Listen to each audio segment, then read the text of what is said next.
warahmatullahi wabarakatuh. Perkenalkan, nama saya Ahmad Munadi, NPM 18630669, kelas 5A non-reguler Banjarmasin. Dalam video kali ini, saya mempresentasikan tentang pemilihan menu dan pengisian formulir. Di sini ada jenis-jenis menu.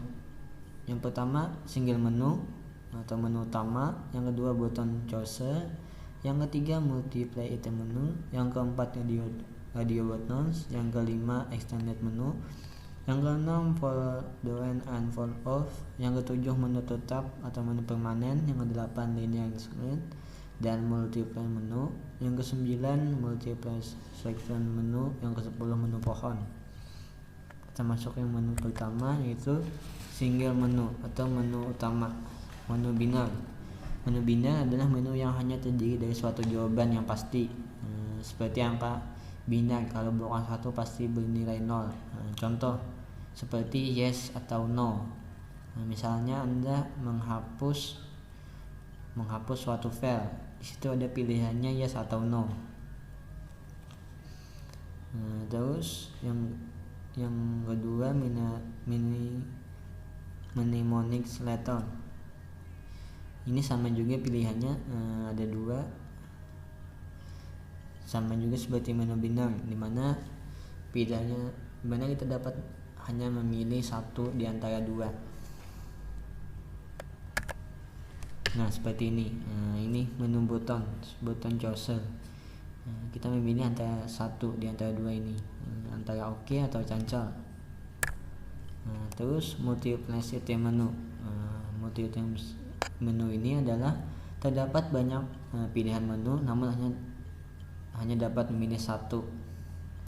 Contohnya nih seperti soal ini. Kita gambarkan seperti soal. Misalkan nih, siapa penemu pesawat telepon? A, B, C, dan D. Di sini terdapat banyak pilihan, terus namun kita hanya dapat memilih 1 saja. Itu adalah menu file item menus. Terus yang keempat, radio buttons. Nah, sama seperti tadi, di sini juga terdapat banyak pilihan, namun kita hanya dapat memilih 1 saja.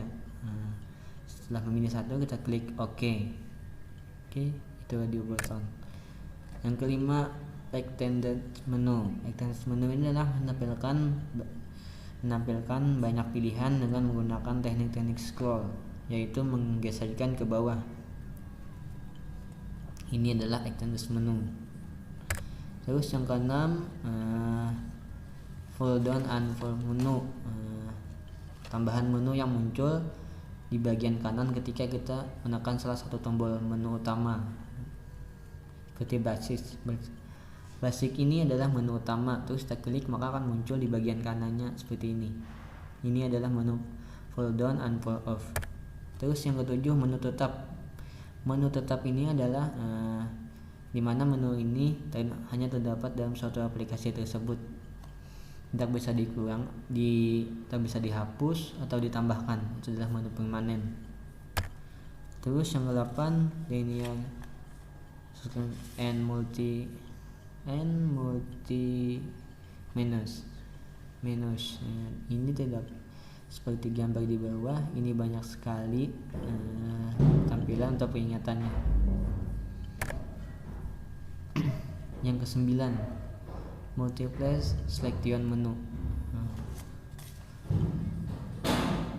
Multiply selection menu ini terdapat banyak pilihan dan juga dapat memilih lebih dari 1 pilihan. Ini adalah multiply select menu. Yang ke-10, menu pohon. Menu pohon adalah menu penyesuaian dengan membentuk kategori item-item yang serupa membentuk pohon, serta mendukung user untuk membantu suatu pilihan. Dimana di sini kita dapat memudahkan untuk mencari suatu program dalam bentuk menu tab. Di sini ada pedoman perancangan menu. Di antaranya gunakan teks semantik dalam organisasi menu. Yang kedua, lebih baik luas dan dangkal daripada sempit dan dalam. Yang ketiga, tunjukkan posisi dengan gambar, angka atau judul dan lain-lain. Terus ada pedoman perancang formulir. Di sini digunakan judul, identitas topik, dan jauhi istilah komputer.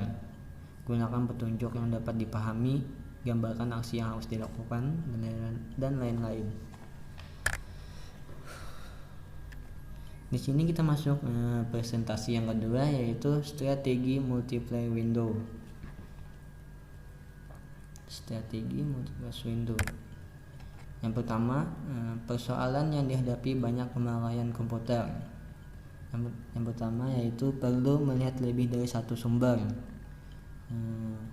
Yang kedua, permasalahan pada tampilan besar. Yang ketiga, permasalahan pada tampilan kecil. Terus Windows housekeeping, yaitu aktivitas mengurusi window yang berhubungan dengan dunia komputer. Yang ketiga, perancang window tunggal. Komponen window yang pertama yaitu judul untuk identitas Windows. Terus B yang bingkai untuk menandai batas Windows. Yang ketiga, scroll bar untuk mengulang. Aksi-aksi Windows yaitu A. Aksi membuka. Aksi membuka ini adalah Windows dibuka dari ikon atau menu dengan suatu perintah yang diketik ataupun dipilih menu. Terus B. Aksi membuka, menutup, dan menentukan ukuran. Windows tampil di tempat dengan dirancang dengan ukuran yang sama. Yang tiga, aksi menutup. Aksi menutup adalah window dapat juga ditutup dengan tombol close, cancel, atau OK. Yang keempat, aksi mengubah ukuran. Aksi mengubah ukuran beberapa sistem menggunakan window deminimisasi atau maksimal. Yang E, aksi memindahkan. Yang F, aksi membawa ke depan dan mengaktifkan. Yang keempat, perancang multi Windows. Perancang multi Windows tentang untuk memberikan akses kepada banyak sumber informasi, telah membangkitkan banyak solusi. Yang kelima, window zooming. Pemakaian dapat memperluas ukuran window hingga saya penuh dan kemudian diperkecil kekurangan semula. Yang keenam, koordinasi dengan window yang rapat. Beberapa yang dapat digambarkan oleh developer. Yang ketujuh, melihat citra dengan multi window. Ketika melihat sebuah sistem geografi atau kesehatan, sepasang scroll bar tampak ketika ukuran gambar yang kecil dari ukuran layar. Terus cara membuat browser sesuai kebutuhan pengguna. Mungkin itu saja yang dapat saya sampaikan. Mohon maaf apabila ada salah kata. Terima kasih. Wassalamualaikum warahmatullahi wabarakatuh.